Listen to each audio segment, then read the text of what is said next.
Olá, leitor! Olá, leitora! Tudo bem com vocês? Vamos continuar, então, o nosso livro na página 135, capítulo 15. Líderes irresistíveis. Quem se entusiasma, em princípio, torna-se um ótimo líder de si próprio. Encontra um rumo fascinante, um sentimento para o que faz, algo em que confia e que o impulsiona. Um objetivo que vale a pena perseguir, uma direção para a sua vida. Deixa de ser passivo ou submisso e passa a ser ativo, empreendedor, corajoso, autoconfiante e ousado. Desde que seu entusiasmo seja suficiente para liderar a si próprio, ele poderá tornar-se um líder convincente para os outros, que passam a ver nele alguém que vale a pena seguir. Até mesmo seus superiores hierárquicos deixam-se liderar por ele em muitas situações. À medida que o entusiasmo se desenvolve e cria realidades, sua capacidade de liderança aumenta, sua autoridade como líder tem mais poder e sua carreira profissional alcança posições mais altas. O que caracteriza os grandes líderes, além do próprio entusiasmo, é a sua capacidade de transmitir entusiasmo aos outros. Já dissemos, em outro capítulo, que um ferro imantado tem o poder de sustentar um peso 12 vezes maior do que o seu próprio peso. Um líder que tem entusiasmo comanda multidões, apenas com a força das suas palavras e atos. Há líderes que convencem por algum tempo e líderes que ficam eternizados por sua contribuição à humanidade. Em uma empresa ou qualquer instituição, vemos figuras que chegam com a corda toda, brilhando, mudando tudo, fascinando a todos com as suas ideias, mas que não dura muito tempo. Isso porque tem líderes e líderes, ilusionistas e verdadeiros. Os verdadeiros líderes nunca são egocêntricos, pois sua liderança só é possível com a participação ativa dos outros. O verdadeiro líder, mesmo tendo suas próprias ambições, valoriza o outro. Olha nos olhos, pergunta, escuta, observa, dialoga, percebe os diferentes interesses e busca afiná-los em um sentido comum. A força de um líder depende muito do seu talento para mobilizar o entusiasmo nos outros. E isso se faz valorizando a autoestima e a autoconfiança em cada liderado. Dizem que Deus entrega a cada criatura um talento único que só ela tem. Cada um de nós, do mais culto ao mais inculto, do vitorioso ao derrotado, tem um tesouro dentro de si, um dom que ninguém mais recebeu. Sabe fazer alguma coisa melhor do que ninguém, em favor do universo. Bem-sucedidos são os que descobrem esse dom e o desenvolvem. Ou seja, todos têm seu valor. O verdadeiro líder valoriza não somente os indivíduos brilhantes da equipe, mas sabe fazer brotar também o valor dos que são considerados medíocres. Colocando em prática a importância do reconhecimento, o líder torna-se capaz de acender a chama do entusiasmo que existe latente em todas as pessoas. Não desprezes o talento que há em ti. Timóteo 4,14. Quando eu estava no curso primário, no saudoso grupo escolar Coronel Acácio Piedade, vibrava quando o sino batia clamando pelo recreio. Era assim que se chamava o intervalo das aulas. Saíamos correndo em direção ao pátio da escola para lanchar e brincar. Principalmente brincar. Oh, tempo gostoso que não volta mais. Depois de 30 minutos, tocava novamente o sinal e formávamos filas para retornar às salas de aula. Uma vez por mês, antes de voltarmos para as aulas, havia uma solenidade no pátio para homenagear os alunos que tiravam as melhores notas. A diretora chamava os melhores alunos de cada turma e essas crianças ficavam nos 6 degraus de uma escada, enquanto os demais alunos perfilados rendiam suas homenagens em silêncio. A cerimônia era simples, porém de grande valor. Ser chamado lá na frente, com os colegas olhando e homenageando, era um símbolo de status invejado por todos. Como já contei em outros livros, sempre fui um aluno mediano, de notas entre 5 e 8. A nota 10 para mim era uma meta mais alta que o pico da neblina. Mesmo assim, é claro que eu também sonhava em ouvir um dia a diretora chamar pelo meu nome no pátio. mas até me chamarem pelo nome certo era difícil. Sempre diziam Zé Roberto, em vez de João Roberto. Aliás, esse trauma me persegue até hoje. Várias vezes chego para fazer uma palestra e me mostram o folheto preparado pela empresa com meu nome lá, bem grande. José Roberto Gretz. Aí reclamo. O certo é João Roberto. João Roberto Gretz. Já me acostumei com isso e tiro de letra. Só não aguento mesmo é quando algum infeliz me chama de Professor Gretchen. Bem, vamos voltar à história. Jamais me esquecerei daquela sexta-feira de inverno. A chuva era fria e as pernas ficavam arrepiadas por causa da calça curta dos nossos uniformes de escola pública. Naquele dia nem brincávamos de polícia e ladrão porque não dava para correr livremente pelo pátio. Trovejava muito e todos aguardavam encolhidos a hora de voltar para a classe, quando a diretora começou a chamar os melhores lá na frente. Eu nem me lembrava que era dia daquela cerimônia e levei o maior susto quando ela falou meu nome, João Roberto. Leu num papel levantando os olhos para ver quem se apresentava. Fiquei na dúvida se tinha ouvido direito até que uma professora disse, Zé Roberto, é você? Um súbito calor me fez esquecer o frio que eu sentia. A boca ficou seca e os olhos arregalados. Fui caminhando lá para frente e me posicionei nos degraus da escola, sem ligar para a chuva. Os que sempre eram chamados à frente apertaram-se contra a parede para não se molhar, mas eu não. Não podia perder aquela oportunidade única em minha vida. E fiquei praticamente sozinho no degrau mais alto, pegando os respingos da chuva e sentindo-me feliz, imensamente feliz. Foi uma das maiores homenagens, se não a maior, que recebi em minha vida. Reconhecimento e elogio são como o sol e a água que dão vida à sementinha do entusiasmo que todos temos dentro do coração. Nos afazeres da vida, na pressão do nosso trabalho de todo dia, muitas vezes nos esquecemos de registrar o valor das pessoas que colaboram conosco. O ser humano gosta de carinho emocional. Temos uma vaidade natural que é positiva. Precisamos ser reconhecidos em nosso valor, para que esse talento desabroche e frutifique.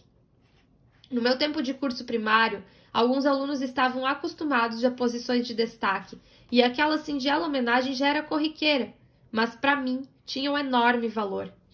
A pirâmide de Maslow traz a hierarquia das necessidades. Na base, nós temos as necessidades fisiológicas, depois, necessidades de segurança, depois, necessidades sociais, necessidades de estima e, por fim, necessidades de autorrealização. O status faz parte da pirâmide das necessidades de Maslow, que vale para qualquer pessoa. Era uma gratificante sensação de status ficar na escada e vendo os colegas a nos homenagear com o silêncio e até com a inveja. A inveja, aliás, também é uma forma de homenagem ou reconhecimento, pois só os vitoriosos são alvos de inveja. Ninguém chuta cachorro morto e rato não cai em pau deitado, diz a sabedoria popular. É legal a gente analisar aqui a questão das necessidades, né, da pirâmide de Maslow, as necessidades das pessoas, né, as necessidades fisiológicas são nossa base, é a necessidade primária. E aí nós todos temos a necessidade de autorrealização. E é legal que nesse ponto de autorrealização, quando se lidera uma equipe, ou enfim, até para autoconhecimento mesmo, é muito importante saber, dentro do perfil comportamental da pessoa, como que ela se sente reconhecida. Algumas pessoas vão se sentir reconhecidas recebendo um prêmio, uma gratificação, uma placa. Outras pessoas vão se sentir reconhecidas sendo homenageadas em público, como é o caso dele aqui. Outras pessoas pode ser até no silêncio, mas receber um feedback, uma mensagem, uma gratificação, um agradecimento, já vai fazer com que ela se sinta realizada, trazendo a autorrealização dentro das necessidades dela, como sendo atendida, né? Então, uma sugestão aí para quem é líder, analisa, aprenda sobre o perfil comportamental e como cada pessoa se sente reconhecida, porque não é padrão para todo mundo. Tem pessoas que não vão se sentir reconhecidas ganhando uma placa lá na frente de todo mundo. Tem pessoas que odeiam, inclusive, essa exposição e que elas se sentem reconhecidas quando podem fazer parte de um projeto, quando vão ser homenageadas no particular, no off mesmo, né? Então, cada pessoa é diferente. Às vezes tem aquela pessoa que, tu dá um mega prêmio pra ela em off, né? Mas ninguém sabe que ela ganhou e que ela conquistou. Talvez ela não vai se sentir reconhecida, porque talvez a necessidade dela seja de reconhecimento público, né? Então, autoconhecimento também para saber como eu gosto de ser reconhecida, né? Vocês têm clareza de como vocês gostam de serem reconhecidos? É pela palavra no público, é no privado, é com um presente de gratificação, reconhecimento? Como que você sente que você está sendo valorizado? Vamos lá. Valorizar o outro é também saber aceitá-lo tal como ele é. A aceitação é essencial para que a autoestima e o talento se desenvolvam. Sempre homenageio e demonstro gratidão a meu pai e aos meus livros e palestras, nos meus livros e palestras. Mas ninguém é perfeito. Por isso me permito expor aqui uma atitude rígida do meu pai que me fazia sofrer. Meu pai não ficava bravo pelas notas que eu tirava nas diversas matérias, suficientes apenas para passar de ano, mas era extremamente exigente com as notas de comportamento. Exigia que eu tirasse nota 10. Isso era muito difícil, pois eu sempre fui extrovertido. Adorava brincar, e nesse tempo, brincadeiras em sala de aula e conversas entre colegas desabonavam gravemente. Por mais que eu me esforçasse para ficar quietinho, no máximo chegava a nota 9. Todos os meses, quando eu levava o boletim para o meu pai assinar, ele vinha com aquela mesma bronca. Por que não tirou 10? Você vai à escola para ficar conversando e brincando na aula? Gente, eu ouvia isso também.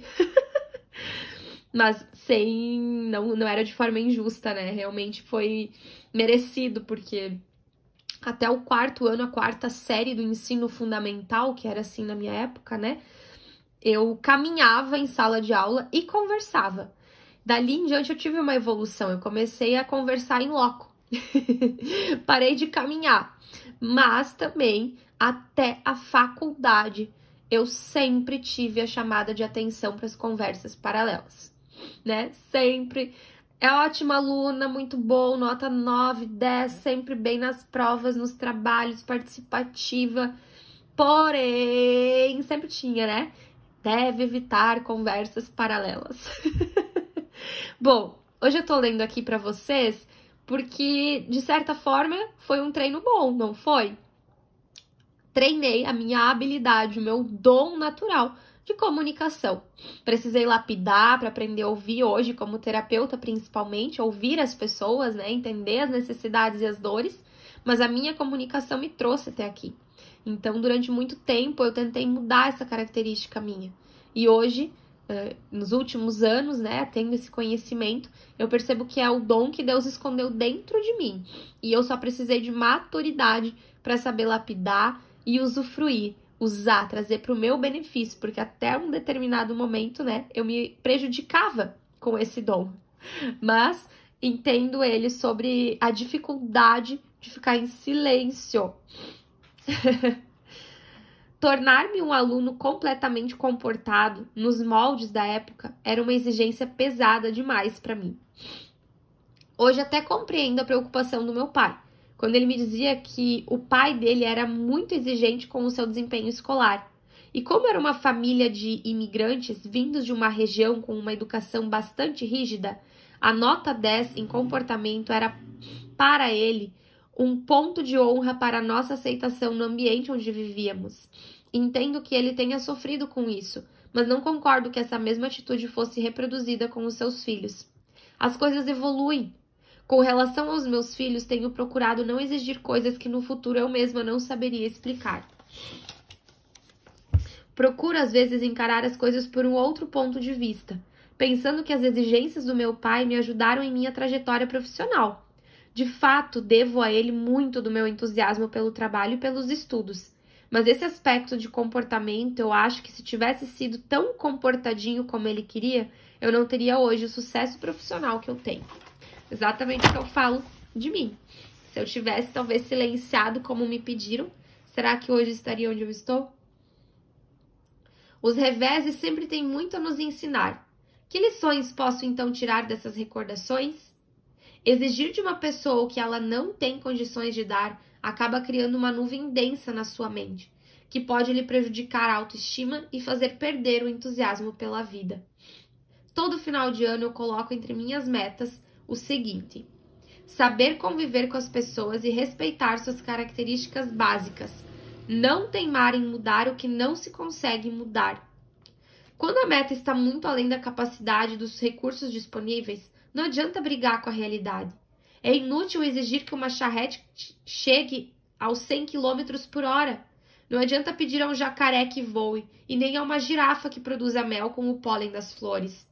A sabedoria do verdadeiro líder nesses casos está em descobrir o melhor uso de uma charrete e o talento insuperável dos jacarés e das girafas para as coisas que eles fazem melhor do que qualquer outra criatura de Deus.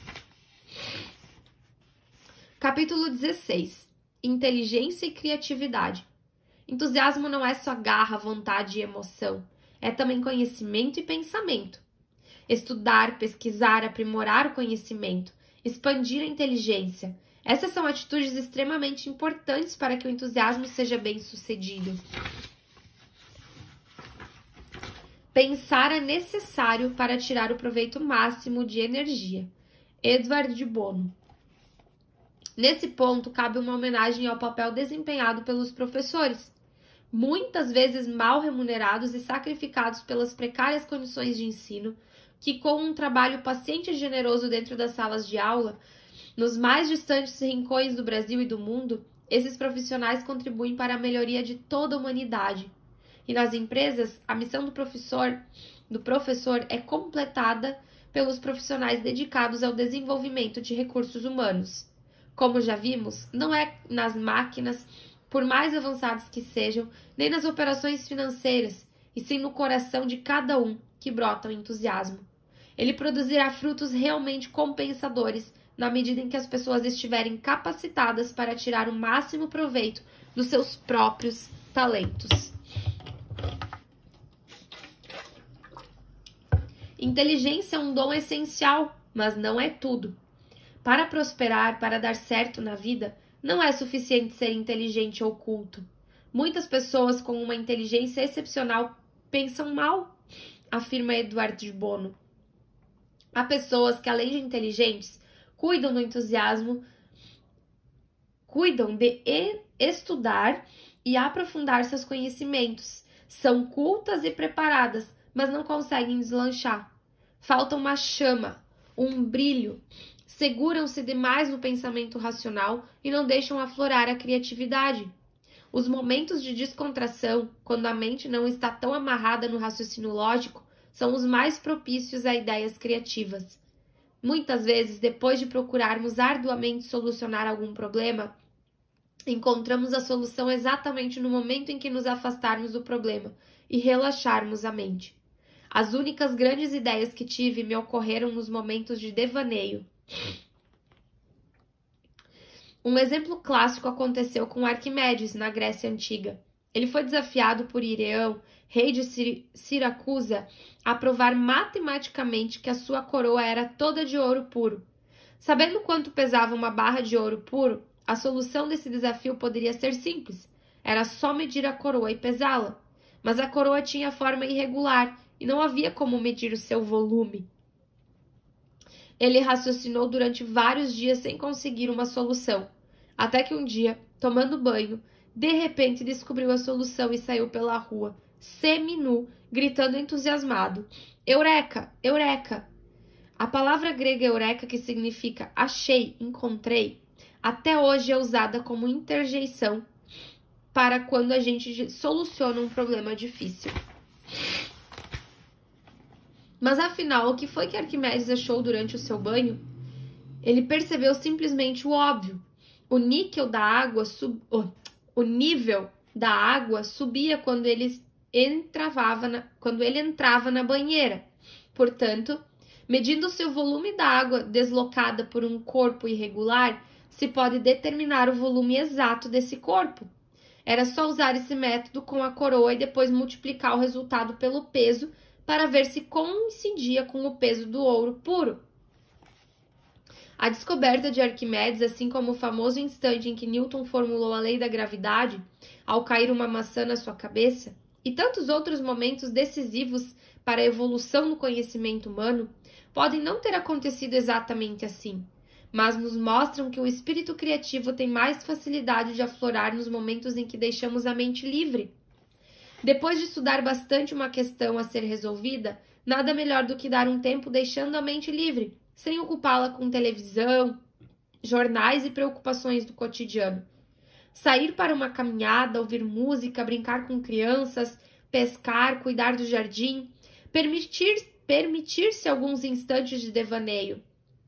São oportunidades que você concede a si mesmo para que, de repente, quando você menos espera, aquela lâmpadazinha se acenda no cérebro. Eureka!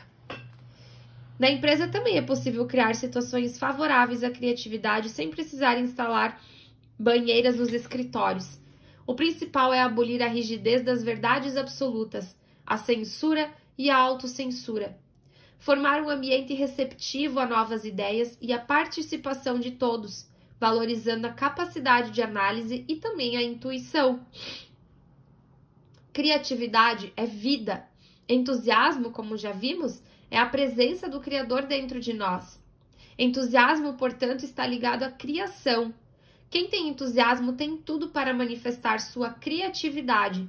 Segundo Daniel Goleman, no livro O Espírito Criativo, a criatividade pode ser cultivada por todos, crianças e adultos, empresas e comunidades inteiras. Qualquer pessoa pode liberar sua criatividade e usá-la para melhorar sua qualidade de vida. O espírito criativo é mais que um lampejo ocasional ou um desabrochar de fantasia. Quando ele desperta, anima toda uma maneira de ser, uma vida repleta do desejo de inovar, de explorar novas formas de fazer as coisas, de transformar sonhos em realidade. Daniel Goleman. As ideias criativas têm um grande poder de despertar entusiasmo nas pessoas com quem trabalhamos, porque saem da rotina e dão mais colorido à vida cotidiana. A melhor resposta diante de um cliente pode ser a mais inusitada, a que ele menos espera. Sabemos que comprar é uma resposta emocional, por isso a criatividade dos argumentos é uma chave para tornar a conversa fascinante, criando um clima propício a uma decisão positiva. Às vezes o cliente ou qualquer interlocutor nos coloca em situação difícil exatamente para testar nossa inteligência naquele momento. Esse é o momento ideal para responder de uma forma inesperada, surpreendente e bem-humorada, com presença de espírito, surpreendendo e desarmando as resistências da pessoa com quem falamos.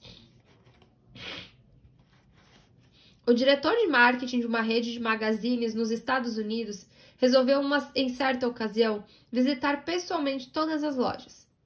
Quando chegou à primeira loja, reuniu-se com o gerente e avisou que ficaria a um canto, discretamente observando a postura dos vendedores. Logo no primeiro dia de sua visita, viu um vendedor tentando vender um anzol para um cliente e ficou prestando atenção, sem se fazer notar. Depois de vender o anzol, o vendedor mostrou linha, varas, molinetes e diversos equipamentos de pesca. O cliente ia se convencendo e comprando quase tudo o que ele oferecia. Esse vendedor de fato é muito convincente, pensava o cliente. Pensava o diretor. Se ele já estava admirado com a performance do seu vendedor, ficou realmente estupefato quando o viu vender até um barco de pesca para o mesmo cliente, que saiu da loja demonstrando grande entusiasmo com sua compra. O diretor ficou entusiasmado e voltou para a matriz. No dia seguinte, chamou o gerente da loja e o vendedor ao seu gabinete. Entusiasmado, relatou a eles o que tinha visto e concluiu olhando para o vendedor com admiração. Então, depois de um simples anzol, você foi vendendo uma série de produtos e chegou a vender até um barco. Excelente a sua técnica de vendas, parabéns. O vendedor então respondeu com simplicidade. Mas o senhor não viu a primeira coisa que eu vendi. Como assim, não foi o anzol? Não, aquele cliente chegou pedindo um absorvente íntimo para sua esposa. Aí eu lhe vendi o absorvente e disse, que tal o senhor ir pescar nos próximos 3 dias? Certa vez, um padeiro, que era dono de uma pequena padaria, por infelicidade não percebeu que uma pequena barata havia caído na massa do pão e o inseto acabou sendo assado dentro de um pãozinho. No dia seguinte, ao cortar o pão no café da manhã, um freguês corta o pão e fica indignado ao ver o recheio. Leva o produto ao juiz da comarca pedindo providências, e o juiz manda chamar o padeiro. Vou ter que interditar sua padaria, diz o juiz. A prova que tenho é suficiente para isso. O velho padeiro, sem perder a linha, pediu para ver a prova. Aproximou-se em silêncio da mesa onde estava o pão cortado, olhou para as duas metades da barata misturadas no miolo do pão. Pensou um pouquinho e disse com total convicção: "Ah, é só uma uva passa." Nisso, retirou os 2 pedaços da barata, colocou na boca sem relutar e engoliu, com ar de satisfação. O juiz ficou atônito, o freguês ficou perplexo. O escrivão parou de datilografar. Não havia mais provas para incriminar o padeiro, e o processo parou por aí. Conheci um fazendeiro que, além de sua atividade agropecuária, possuía uma olaria onde se fabricavam tijolos para construções. No terreno entre a sede da fazenda e a olaria, ele criava galinhas, patos e outros animais vivendo soltos. Certa ocasião, o zeloso fazendeiro começou a perceber que a pata estava cada dia com menos patinhos. 12 ovos haviam sido chocados e 12 patinhos nasceram, mas um dia ele contou apenas 11. No dia seguinte foi conferir e viu apenas 10. Alguma raposa deve estar dizimando a ninhada, pensou ele. Ficou apreensivo e começou a vigiar todo o terreno, procurando descobrir a causa. Dos 12 patinhos só restavam 8. Um dia, estava junto à cerca quando o funcionário encarregado de preparar o barro para os tijolos ia saindo do serviço, no final da tarde. Esse funcionário, que para encurtar caminho sempre passava por baixo de uma cerca de arame farpado, chegou perto da cerca, colocou no chão seu embornal e abaixou-se para passar, mas sem querer bateu com a perna no embornal, que virou, deixando cair a tampa do pequeno caldeirão de alumínio que ele trazia de casa com uma refeição de boia fria. Nesse instante, o patinho sai do caldeirão, todo animado, correndo em direção à mãe. Qué, qué, qué. O fazendeiro, que estava a alguns metros, ficou em silêncio observando a cena e pensando: finalmente encontrei a raposa. Quem diria? O rapaz levantou-se, pegou a panela e a tampa, colocou na sacola e disse para o patrão: "O senhor viu? Que brincadeiras os meus colegas aprontaram para mim? Colocaram um patinho no meu caldeirão." E foi-se embora com ar de inocência, diante do olhar atônito do fazendeiro, que via escapar sua raposa graças à presença do espírito. Na verdade, até hoje o fazendeiro não tem certeza sobre a culpa do rapaz, que é um ótimo funcionário. Mas, por coincidência, depois daquela tarde, os patinhos não sumiram mais. 10 princípios para a vida criativa, pessoal e profissional. 1.